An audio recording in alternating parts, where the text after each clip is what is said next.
Hi friends, అందరికీ hi. ఈరోజు digital quality of life ఇండెక్స్కి సంబంధించి మొదటి మరియు చివరి స్థానాల్లో ఉన్న దేశాల గురించి చూద్దాం.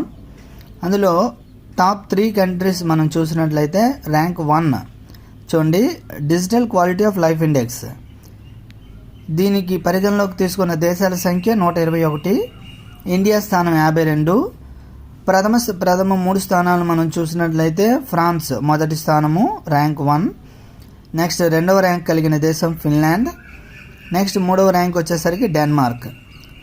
అదేవిధంగా చివరి 3 స్థానాలు చూసినట్లయితే 121వ ర్యాంక్ యోమన్, 120వ ర్యాంక్ కాంగో, 119వ ర్యాంక్ మొజాంబిక్. ఇవి డిజిటల్ క్వాలిటీ ఆఫ్ లైఫ్ ఇండెక్స్కి సంబంధించి 2023 digital quality of life index. ఇంతకుముందు మనం గ్లోబల్ సైబర్ సెక్యూరిటీ ఇండెక్స్ కూడా మనం చూసాం. అందులో భారత్ స్థానం ఎంత అంటే